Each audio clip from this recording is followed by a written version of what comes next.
பாஜகவை எதிர்க்க ஆளே இல்லைங்க. காங்கிரஸ் மட்டும்தான் இருக்குது. இப்போ எதிர்க்கிறது மொத்தம் யாரு? காங்கிரஸ் மட்டும்தான். நீங்க வேணா பாருங்க. காங்கிரஸ் தான் முழுக்க முழுக்க பாஜகவை எதிர்த்துக்கிட்டே இருக்கு. எங்க மடியில கனம் இல்ல, எங்களுக்கு பயம் இல்ல. வேற யாரும் பேசுறது கிடையாது. அப்படின்னு சொல்லி மாணிக்கம் தாக்கூர் அவர்கள் பேசியிருக்காரு. உண்மையிலேயே இங்க பாஜகவை எதிர்க்க ஆள் இல்லையா? காங்கிரஸ் மட்டும் தான் அத செய்றாங்களா? அப்படின்ற ஒரு கேள்வி எல்லாருக்குள்ளயும் இருக்குது. ஏன் இவரு இப்படி பேசுனாரு? பேசுறதுக்கான காரணம் என்ன? எத நிரூபிக்க இங்க பார்க்குறாரு? அப்படின்ற ஒரு கேள்வி இங்க எல்லாத்துக்குள்ளும் இருக்கு. அத தான் இந்த வீடியோல ஃபுல்லா பார்க்க போறோம். முழுசா பார்த்துக்கங்க.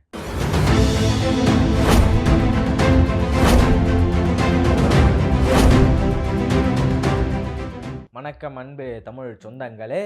அதாவது காங்கிரஸ் என்ன சொல்லியிருக்காரு? மாணிக்கம் தாக்கூர் என்ன சொல்லியிருக்காருன்றா, நம்ம முன்னாடியே பார்த்த மாதிரியே பாஜகவுக்கு எதிரி நாங்க தான்.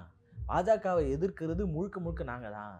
மற்ற எல்லாருமே வந்து பார்த்தீங்கன்னா, அவங்க மடியில கனம் இருக்கு. நாங்க ஊழல் எதுவும் பண்ணல.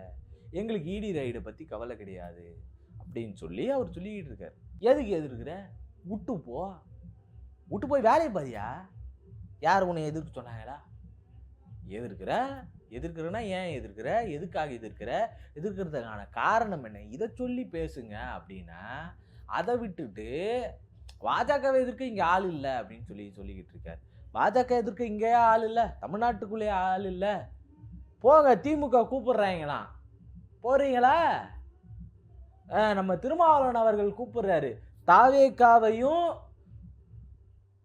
திமுகவையும் ஒன்றிணைக்கணும், காங்கிரஸ் தலைமையில் ஒன்றிணைக்கணும் அப்படின்னு சொல்றாரு. கூட்டணியில் இருந்தீங்க மூஞ்ச பார்க்க முடியுமா? சேர்ந்து ஒரே மேடையில் நிற்க முடியுமா? வாய்ப்பு இருக்கா?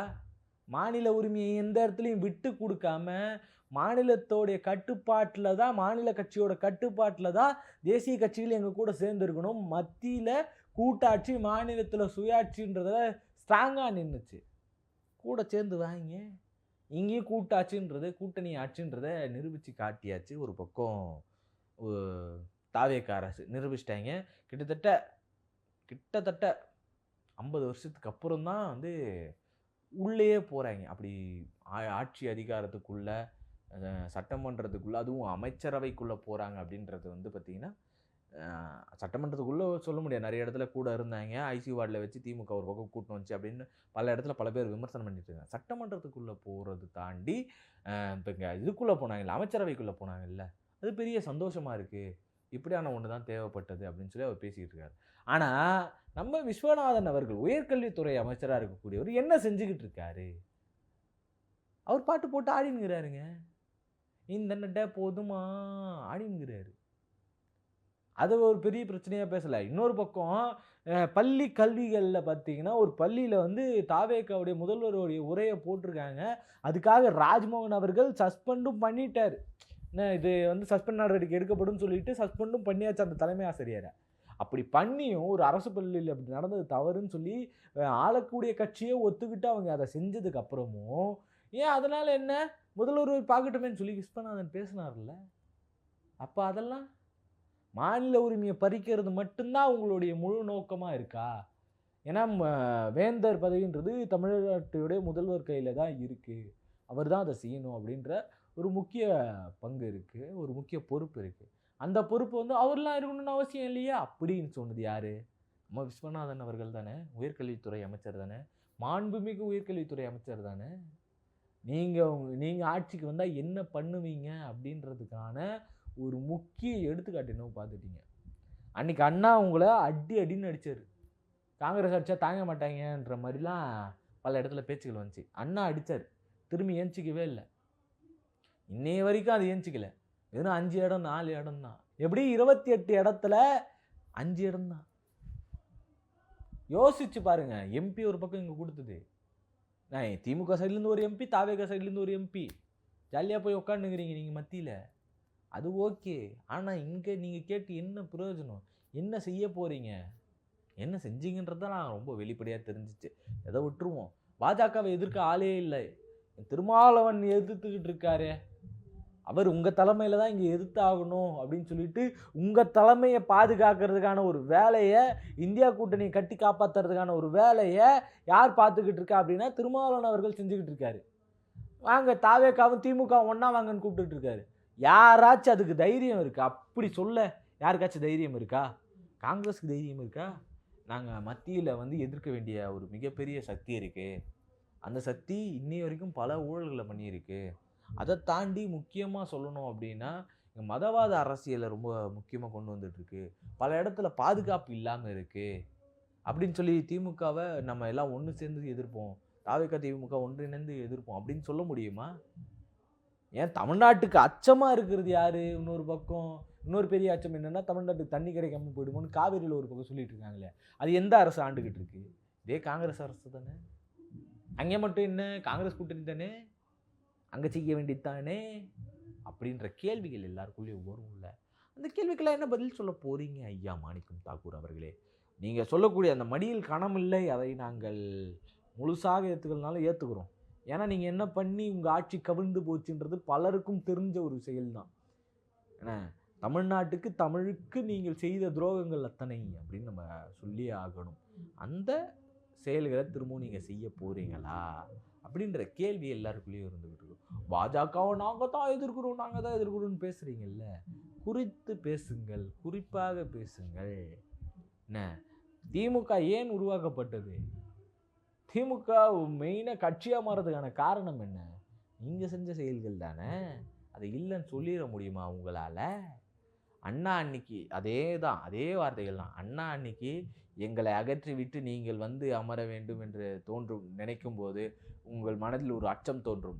அந்த அச்சம் எதுவரை இருக்கிறதோ அதுவரை அண்ணாதுரை தான் இந்த தமிழ்நாட்டை ஆளுகிறார் என்று சொன்னதில் அந்த அடி ஞாபகம் இருக்கணும். அந்த அளவுக்கான ஒரு பெரும் சாடல்கள் இங்கே இருந்துச்சு. ஆனால் யார் கூட கூட்டணியில் இருந்தீங்க? அதே திமுகவோட கூட்டணியில் இருந்தீங்கல்ல. திமுக எதிர்க்கவே இல்லையா? இன்னைக்கு யாரும் எதிர்க்கவே இல்லையா பாஜகவை? பாஜகவோட கருத்துக்களை எதிர்க்கிறதுல ஒரு பக்கம் முக்கிய பங்கு வகிக்கிறது யார் அப்படின்னு பார்த்தீங்கன்னா, திமுக எந்த அளவுக்கு முக்கிய பங்கு வகிக்குதோ அதே மாதிரி ஒரு பக்கம் விசிக முக்கிய பங்கு வகிக்குது. அதை விட ரொம்ப முக்கியமாக சிபிஎம், சிபிஐ கட்சிகள், எம்எல் போன்ற கட்சிகள் ரொம்ப முக்கிய பங்கு வகிக்குது. அவங்க ரொம்ப அடிமட்டத்திலேருந்து பேசுகிறாங்க. நீங்கள் நீட் தேர்வுக்காக பேசுகிறீங்க. அவங்க மனுஷன் வாழவே முடியலடா, நீங்கள் கொண்டு வந்த திட்டத்துலேருந்து உங்களுக்கு பிரச்சனை இருக்குடா அப்படின்னு சொல்லி நீங்கள் எந்த முக்கியமாக பிரச்சனையை வச்சுட்ருக்கீங்களோ அதே மாதிரி இன்னொரு முக்கிய பிரச்சனையை, வாழ்வாதார பிரச்சனையை பேசிக்கிட்டு இருக்காங்க. பெட்ரோல் விலை உயர்வை பேசிக்கிட்டு இருக்காங்க, விலைவாசி உயர்வை பேசிக்கிட்டு இருக்காங்க. அடிப்படையில் மனுஷன் வாழவே முடியாது. வாழ்ந்துட்டானா அவனை படிக்க வச்சுருவேன், படிச்சுட்டானா அவன் எப்படியாச்சும் முன்னுக்கு வந்துடுவான். எல்லாம் படிப்படியான வழிகள். இந்த படியில் படியை வந்து இழுத்து பிடிச்சிக்கிட்டு இருக்கிறது, உடையாமல் பிடிச்சிக்கிட்டு இருக்கிறது யார் அப்படின்னா சிபிஎம், சிபிஐ மாதிரியான இடதுசாரிகள். அவங்க முக்கியமாக அதுக்கான போராட்டங்களை தொடர்ந்து முன்னெடுத்துக்கிட்டு இருக்காங்க. இந்த மாதிரி பல பேரும் இருக்கும்போது நீங்கள் மட்டும்தான் எதிர்க்கிறீங்க அப்படின்னு சொல்கிறது இருக்குல்ல. இடையில கூட சிபிஎம் கூட கம்யூனிஸ்ட்டுகளை கூட இடையில சேர்த்துக்கிட்டாருன்னு வச்சுக்கிங்களேன்.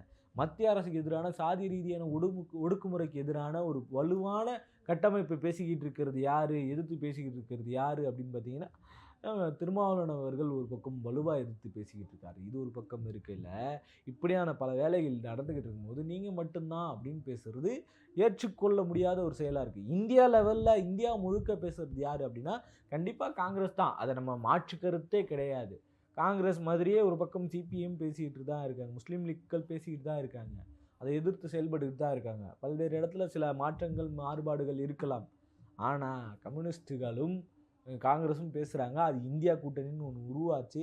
அந்த இந்தியா கூட்டணி நீங்கள் எப்படி கட்டமைச்சிக்கிட்டு இருக்கீங்க, எப்படி வகுத்துக்கிட்டு இருக்கீங்க அப்படின்றதான் ரொம்ப முக்கியமான ஒரு செயலாக இருக்குது. அதை பார்க்க வேண்டியதாக இருக்குது. நீங்கள் உங்களுக்கு ரொம்ப ஸ்ட்ராங்காக காங்கிரஸில் ரொம்ப ஸ்ட்ராங்காக அமைஞ்ச இடம் எது அப்படின்னு பார்த்தீங்கன்னா தமிழ்நாடு மட்டும்தான். தமிழ்நாட்டில் மட்டும் கூட்டணியை உடைக்கவே முடியாதுன்ற மாதிரி இருந்துச்சு. ஆனால் இப்போ சூழல் என்ன அப்படின்னா திமுக கூட்டணியை உடைச்சாச்சு. பாஜகவுடைய கனவு அதுதான், அதை செய்யணும். அதை ஒரு பக்கம் செஞ்சுட்டாங்க, நல்லபடியாக நடந்து முடிஞ்சிருச்சு. முடிஞ்சதுக்கப்புறம் என்ன நடக்கும்? பாஜக எதிர்ப்பில் போட்டி போட்டு பார்த்து பார்ப்போம். போட்டி அப்படின்ட்டு பல பேர் இங்கே வெயிட்டிங்கில் இருக்காங்க. அந்த வெயிட்டிங்கில் நீங்கள் இருக்கீங்களா இல்லையா அப்படின்றதான் காலப்போக்கில் பார்த்துக்கலாம். நன்றி, வணக்கம்.